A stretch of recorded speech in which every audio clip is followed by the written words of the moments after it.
Kalimera, kochani, wybieramy się właśnie na śniadanie. Dzisiaj mamy zupełnie już inną pogodę. Właśnie widzicie, jakie mamy piękne, cudowne fale. I to jest właśnie ta cudowna, mała Wenecja na wyspie Mykonos.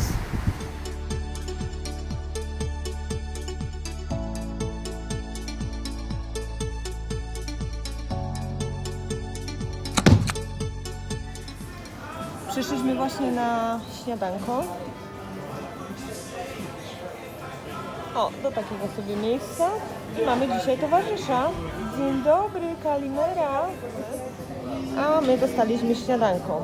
Mykonian omlet. Naturalny, pyszny soczek ze świeżych greckich pomarańczy oraz sandwich z łososia. Siedzimy sobie w takim porcie, kochani. Pogoda dzisiaj nam nie dopisuje, jest trochę deszczowo, ale jest wciąż ciepło. Bardzo klimatyczna restauracja. Tutaj na śniadanko zaprasza taka bardzo miła pani. I dokładnie znajdujemy się tutaj, przy porcie. Pięknie. Tutaj jest taki piękny grecki kościółek. Idziemy teraz, kochani, prosto tam do tej budki, z której można zakupić wycieczki na Delos oraz Rini. Kochani, tutaj z tego miejsca chcieliśmy sobie zakupić właśnie wycieczkę, na jaką mieliśmy zamiar dzisiaj popłynąć. Jest to wyspa Delos oraz Rini. No ale pogoda pokrzyżowała nam troszeczkę dzisiaj plany, no niestety pada, no ale nawet w Grecji zdarzają się deszcze. Ale tak pokrótku chciałam Wam powiedzieć, jaki mieliśmy dzisiaj plan, co chcieliśmy zobaczyć. Wyspa Delos jest zabytkiem archeologicznym, jest wyspą niezamieszkałą, a według mitologii greckiej urodzili się na niej dzieci Zeusa, Apollo oraz Artemida.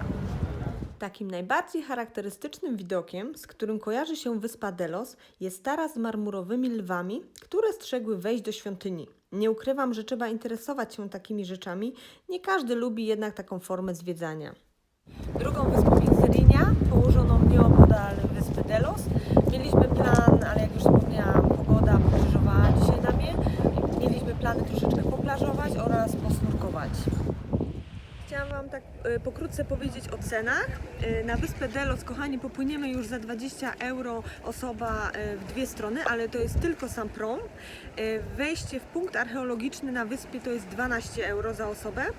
Albo to, co my chcieliśmy zrobić, no ale niestety nam się nie udało, to są dwie wyspy i możemy popłynąć za 100 euro. Albo taka zupełnie zorganizowana bardzo wycieczka z przewodnikiem to jest 130 euro. Nie wiem, czy już o tym wspominałam, ale Grecy to jeden z najbardziej religijnych krajów w Europie. Przywiązują dużą wagę do ikon, które są ręcznie malowane. Jeżeli już jesteśmy przy temacie religii i kościoła, to przed nami najbardziej fotografowana cerkiew w Grecji. Za mną znajduje się taki najpopularniejszy kościółek na wyspie Mykonos. Nazywa się on Paraportiani. Jest to tak naprawdę cerkiew, ale z takich ciekawostek to jest to tak naprawdę 5 kościółków, które zostały dobudowywane na przestrzeni lat.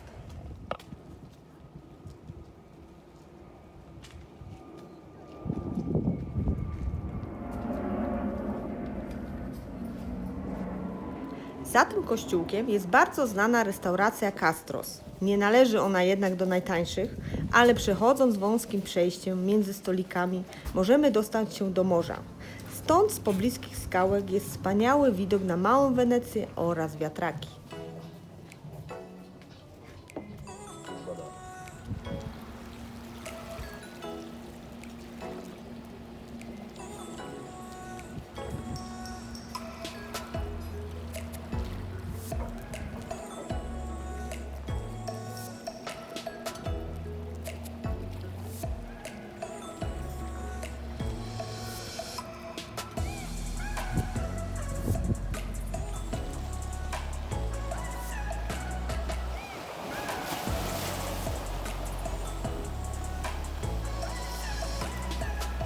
Pogoda wymusiła na nas zmianę planów. Zmierzamy w kierunku wiatraków, gdyż tam znajduje się większość wypożyczalni.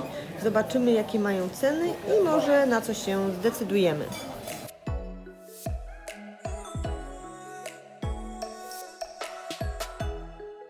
jeszcze jedno spojrzenie na wiatraki. Nie ukrywam, że bez promieni słonecznych, bez błękitnego nieba nie wyglądają one już tak spektakularnie. No ale cóż, nie mamy na to wpływu. Może jutro wyjdzie słońce. Tutaj jeszcze taka praktyczna informacja. Dosłownie za tymi wiatrakami jest bezpłatny parking. Z miejscem może być różnie, ale nam się udało. Gdyby nie było miejsca, to po drugiej stronie w kierunku Starego Miasta jest parking płatny. O właśnie tu. Dlatego o tym wspominam, ponieważ całe Stare Miasto jest wyłączone z ruchu, bo nie pozwalają na to zbyt wąskie uliczki.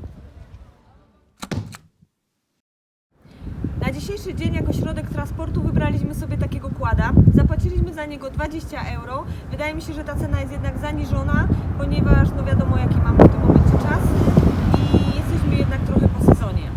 Także mamy w planach objechać takie dwie popularne plaże, Paradise Beach i Super Paradise. Wyspa jest dość mała, także wszędzie jest blisko. Jeżeli tylko mamy prawo jazdy i macie taką możliwość, to polecam.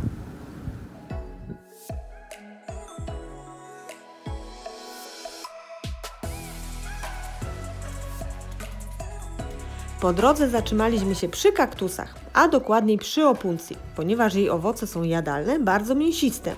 Gdybyście je zrywali sami, uważajcie na kolce. Na tych owocach są takie malutkie, ale prawie niewidoczne, bardzo uciążliwe kolce. Jeśli nie chcecie ryzykować, w większości sklepów lub na targach, czasami przy drodze, można kupić już gotowe, bez kolców, całkiem obrane owoce opuncji. Pychota! No i dotarliśmy na pierwszą plażę. Z centrum jest tutaj około 6 km quadem. Zajęło nam około 20 minut. Jest to jedna z najchętniej odwiedzanych plaż na wyspie. Ogromny parking, bardzo duża baza gastronomiczna, bary, leżaki. Jesteśmy bardzo wcześnie, poza tym dziś pogoda nie za bardzo nam dopisuje i są tu pustki.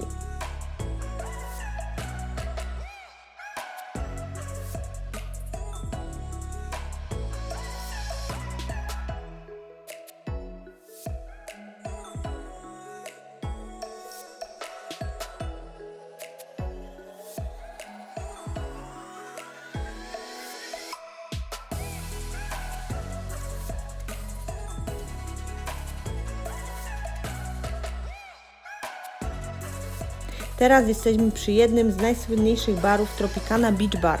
Aż nie można uwierzyć, że wieczorami nie da się tutaj przejść.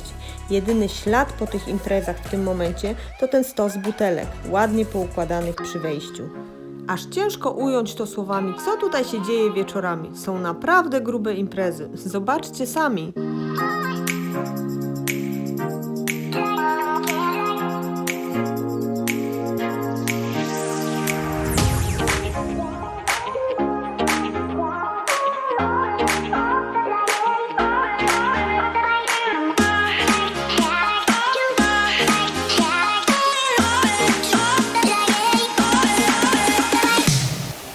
Myślę, że wystarczająco pokazałam Wam, co tutaj się dzieje na plażach wieczorami. W dzień do około godziny 15 jest przyzwoicie. Dziś ze względu na pogodę jest bardzo spokojnie. Zatrzymujemy się tutaj na chwilkę, na szybki, zdrowy energy drink i po chwili ruszamy na kolejną plażę.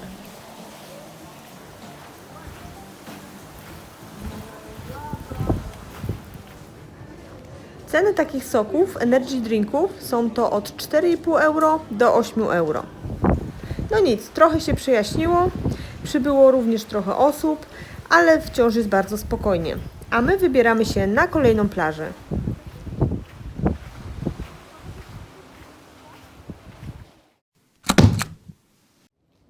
Drugą najbardziej popularną plażą na wyspie jest Super Paradise Beach. Odległość i czas dojazdu ze stolicy wyspy jest porównywalna tak samo jak do plaży Paradise Beach. No może te 5 minut dłużej. Jeśli nie posiadamy własnego transportu, można tutaj dotrzeć z terminalu Fabryka w centrum miasta. Cena takiego transportu to jest około 2-3 euro. Takie busiki kursują w sezonie do późnych godzin nocnych, mniej więcej co godzinę. Transfery odbywają się do większości popularnych plaż na wyspie, także dotrzemy tutaj bez problemu.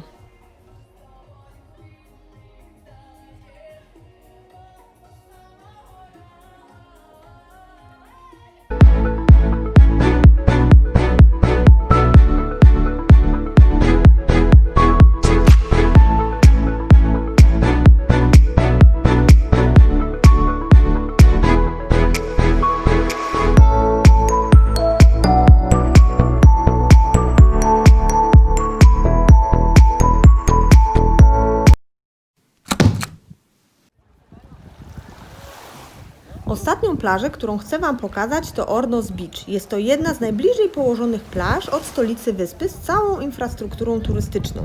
Ale nie ma tu tak rozwiniętego życia nocnego jak na tych dwóch poprzednich plażach, które Wam wcześniej pokazywałam. Jest tu dużo spokojniej, plaża jest również w zatoce, więc zazwyczaj jest tu bezwiecznie i nie ma takich fal.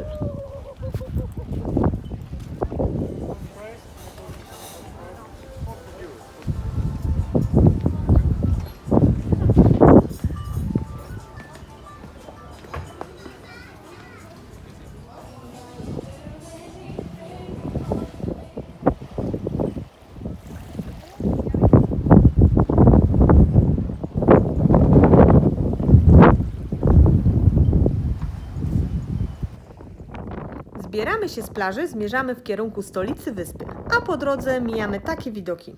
Reszta wyspy poza stolicą wygląda dość surowo. Mało drzew, wypasające się owce i osiołki.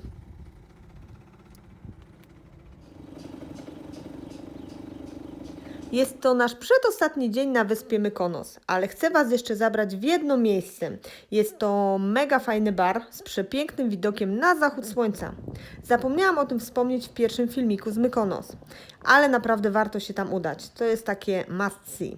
Bar nazywa się 180 stopni Sunset Bar dokładnie. Jest on trochę na uboczu, na wzgórzu.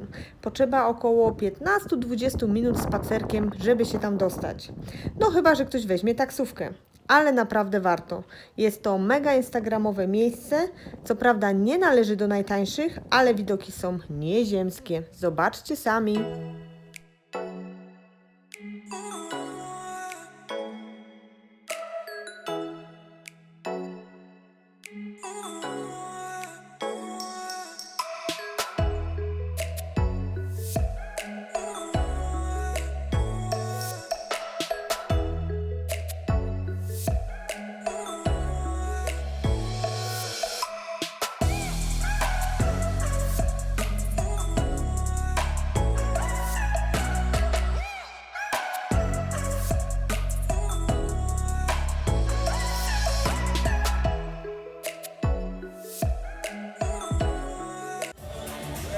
To miejsce i zachód słońca zrobiło na nas niesamowite wrażenie, ale zgłodnieliśmy i udajemy się do restauracji, a w sumie tawerny u Nikosa.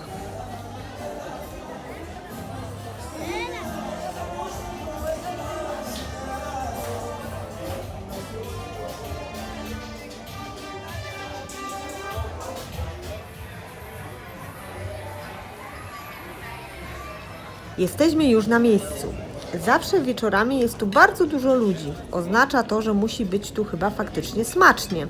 Ale przekonamy się o tym sami.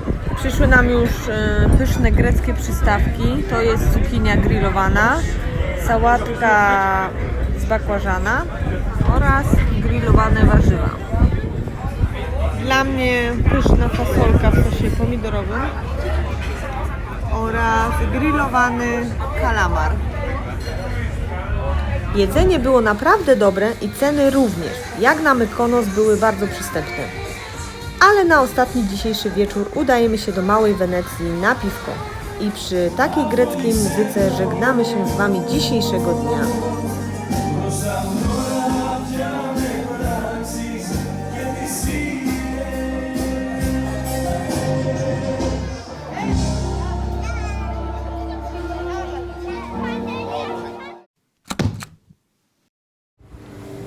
No i witamy się kolejnego dnia. Dzisiejszy poranek zaczynamy od przywitania i zarazem pożegnania się z Petrosem.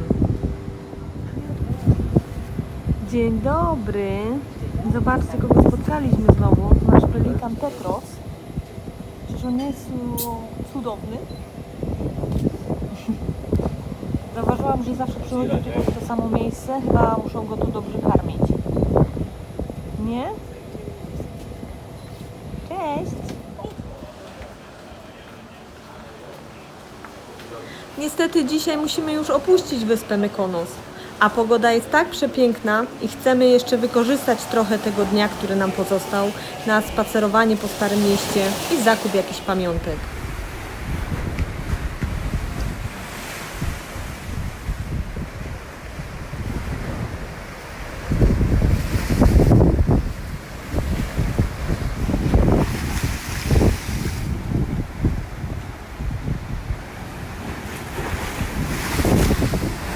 Chcemy przedostać się tam na drugą stronę, ale nie ujdziemy z tym sucho.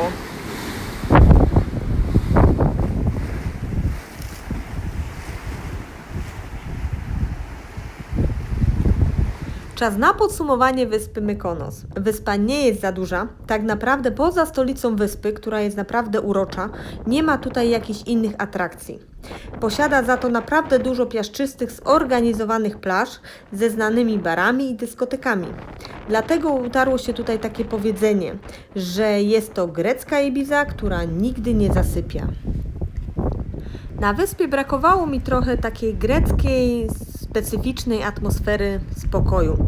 Dlatego uważam, że na Mykonos naprawdę warto się wybrać, ale tylko na weekend, na takie kilka dni, ponieważ stolica wyspy Chora jest naprawdę tego warta. Także podsumowując, polecam.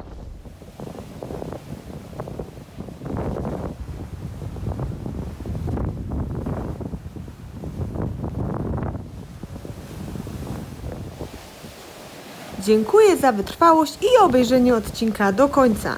Jeżeli Wam się podobało, zostawcie łapę w górę. Zachęcam również do subskrybowania i tym sposobem żegnam się z Wami. Pa!